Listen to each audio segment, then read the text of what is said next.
नमस्कार दोस्तों, welcome to the fascinating world of Mars the red planet. जब से दुनिया शुरू हुई है, humans have gazed up at the night sky, our curiosity piqued by the twinkling stars and distant planets. इन सब celestial wonders में से मार्स ने हमेशा से स्पेशल अल्यूर रखा है, एक ऐसा फायरी बीकन जो हमारे इमेजिनेशन को इग्नाइट करता है और एक्सप्लोरेशन के हमारे ड्रीम्स को फ्यूल करता है। इसके reddish hue, easily visible to the naked eye की वजह से ancient civilizations इसे वॉर और ब्लडशेड से जोड़ते थे। The Romans named it after their god of war, Mars, जबकि the Greeks ने इसे एरिस कहा। लेकिन मार्स सिर्फ एक fiery red dot in the sky से बढ़कर है। यह अपने आप में एक दुनिया है, with towering mountains, vast canyons and icy polar caps। क्या आप तैयार हैं? Mars, the fourth planet from the sun, को अक्सर कुछ इंट्रीगिंग सिमिलैरिटीज की वजह से अर्थ's ट्विन कहा जाता है। लेकिन ध्यान रखें, मार्स की अपनी यूनिक कैरेक्टरिस्टिक्स हैं। आइए अनकवर करते हैं कुछ बेसिक फैक्ट्स इस सेलेस्टियल नेबर के बारे में। मार्स अर्थ से काफी स्मॉलर है, with a diameter of about half hour planets. Mars पर एक दिन, जिसे सोल कहा जाता है, अर्थ के एक दिन से ज्यादा लंबा नहीं होता, लास्टिंग अबाउट 24.6 आवर्स। एक मार्शियन ईयर अर्थ के एक साल से बहुत ज्यादा लंबा होता है, लास्टिंग 687 अर्थ डेज। इमेजिन कीजिए कि आप अपना बर्थडे हर 2 अर्थ ईयर्स पर मनाएं, आप मार्स पर आधे स्पीड से एज होंगे। अर्थ्स ब्रीदेबल एटमॉस्फेयर से अलग, मार्स की एक थिन एटमॉस्फेयर है जो मेनली कार्बन डाइऑक्साइड से बनी है। अब बढ़ते हैं मार्स के सरफेस पर मौजूद ड्रामेटिक लैंडस्केप्स की तरफ।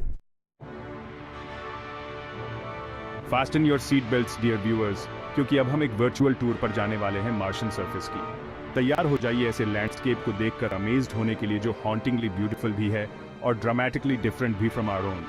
सबसे पहले हमारा सामना होता है एक सच्चे विशालकाय ओलंपस मॉन्स से।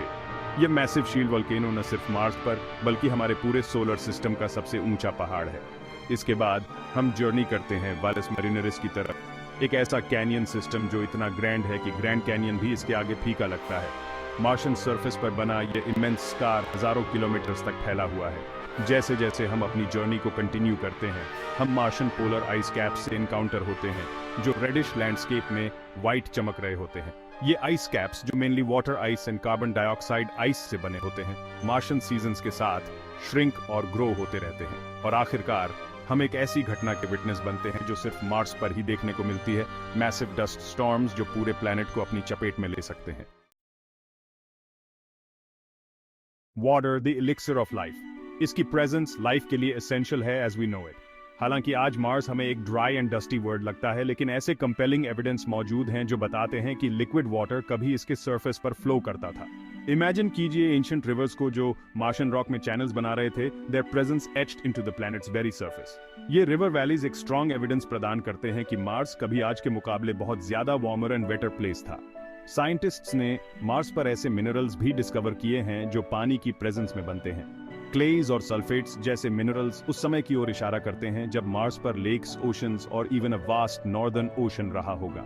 और फिर आता है रिकरिंग स्लोप लेने का रहस्य, जो डार्क स्ट्रीक्स होते हैं जो वार्मर मंथ्स के दौरान मार्शियन स्लोप्स पर अपीयर होते हैं। The search for Martian water एक साइंटिफिक डिटेक्टिव स्टोरी है और अब तक जो क्लूज हमने अनकवर किए हैं वे बताते हैं कि मार्स में इसके वाटरी पास्ट के बारे में और भी बहुत से सीक्रेट्स छिपे हो सकते हैं।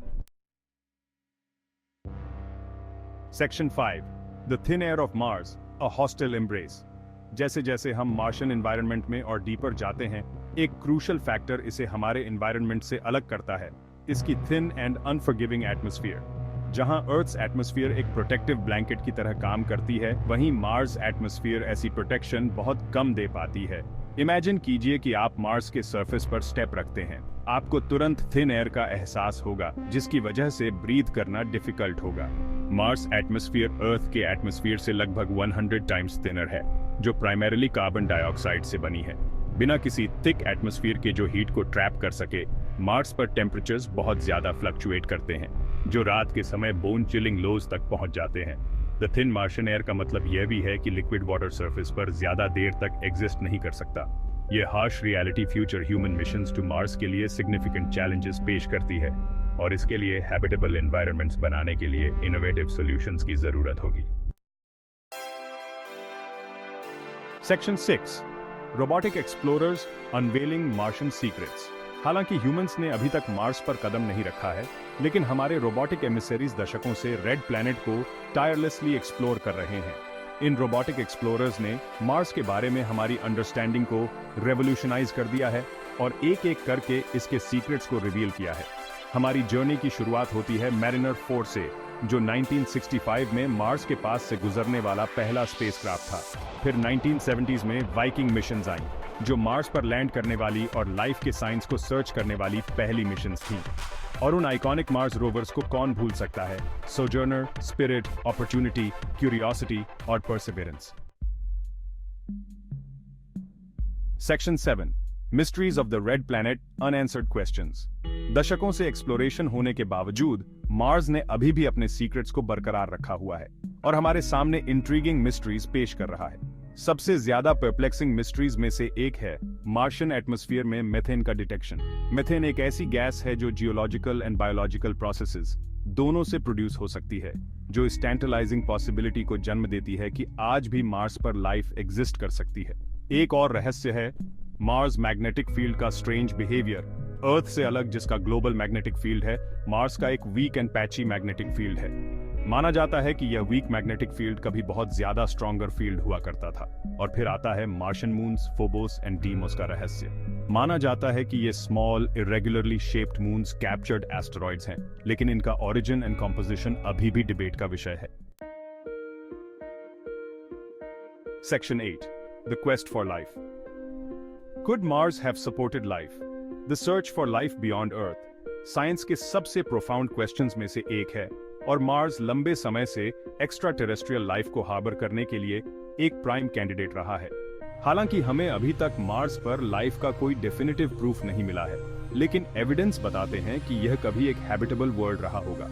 इमेजिन कीजिए बिलियंस ऑफ इयर्स अगो का वह समय जब मार्स एक बहुत ज्यादा वार्मर एंड वेटर प्लेस था, जहां रिवर्स बहते हुए लेक्स एंड ओशंस में मिलते थे। क्यूरियोसिटी रोवर द्वारा मार्स पर ऑर्गेनिक मॉलिक्यूल्स की डिस्कवरी ने इस पॉसिबिलिटी को और बल दिया कि वहां कभी लाइफ रही होगी। हालांकि आज मार्स का सरफेस बहुत हार्श है, लेकिन यह संभव है कि सरफेस के नीचे अभी भी लाइफ एग्जिस्ट करती हो। Section 9, future missions bringing Mars closer to home. Mars के सीक्रेट्स को अनरेवल करने की क्वेस्ट अभी खत्म नहीं हुई है। आने वाले डिकेड्स में एम्बिशियस मिशंस का एक फ्लीट रेड प्लैनेट के लिए वेंचर करेगा और एक्सप्लोरेशन की बाउंड्रीज को पुश करेगा।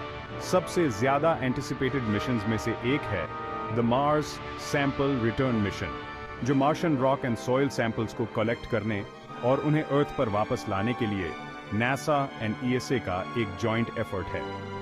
अदर फ्यूचर मिशंस में ऐसे रोबोटिक एक्सप्लोरर्स शामिल हैं जो मार्शियन सबसर्फेस में और डीपर जाएंगे और प्रेजेंट डे लाइफ के साइंस को सर्च करेंगे। The future of Mars exploration बहुत ब्राइट है, जो चैलेंजेस एंड अपॉर्चुनिटीज से भरा हुआ है, जो आने वाली जेनरेशंस को इंस्पायर करेगा। Section 10, humans on Mars, a giant leap for humanity. Humans को मार्स पर कदम रखते हुए देखने का ड्रीम दशकों से हमारी इमेजिनेशंस को कैप्टिवेट कर रहा है। इमेजिन कीजिए एक ऐसा फ्यूचर जहां ह्यूमंस मार्स पर लाइव एंड वर्क करें, रिसर्च करें, इसके वास्ट लैंडस्केप्स को एक्सप्लोर करें और अनदर प्लैनेट पर परमानेंट प्रेजेंस स्थापित करें। इस एम्बिशियस गोल के लिए international collaboration, technological innovation and an unwavering spirit of exploration की जरूरत होगी। ह्यूमंस को मार्स पर भेजने में बहुत बड़े चैलेंजेस हैं, लेकिन ह्यूमन एक्सप्लोरेशन के रिवॉर्ड्स और भी ज्यादा बड़े हैं। ह्यूमंस को मार्स पर लैंड कराना एक हिस्टोरिक अचीवमेंट होगा, जो यूनिवर्स के बारे में हमारे नॉलेज को एक्सपैंड करेगा और फ्यूचर जेनरेशंस को इंस्पायर करेगा। Section 11, conclusion, the future of Mars exploration. जैसे ही हम रेड प्लैनेट की अपनी जर्नी को कंक्लूड करते हैं, एक बात तो तय है, मार्स हमारी इमेजिनेशंस को कैप्टिवेट करता रहेगा और हमें स्टार्स तक पहुंचने के लिए इंस्पायर करता रहेगा। अपने towering mountains and vast canyons से लेकर पास्ट वाटर के टैंटलाइजिंग हिंट्स और लाइफ की पोटेंशियल तक, मार्स हमें अपने मिस्ट्रीज को एक्सप्लोर करने के लिए बैकन करता है। The future of Mars exploration बहुत ब्राइट है, जो एम्बिशियस मिशंस और ग्राउंड ब्रेकिंग डिस्कवरीज से भरा हुआ है। चाहे हमें पास्ट लाइफ का एविडेंस मिले या फिर हम बस इसकी स्टार्क ब्यूटी को ही मार्वल करें, मार्स निश्चित रूप से हमें सरप्राइज और इंस्पायर करता रहेगा। The journey to Mars is a journey of discovery, a testament to human ingenuity, or our endless quest to explore the cosmos का एक symbol. Thank you.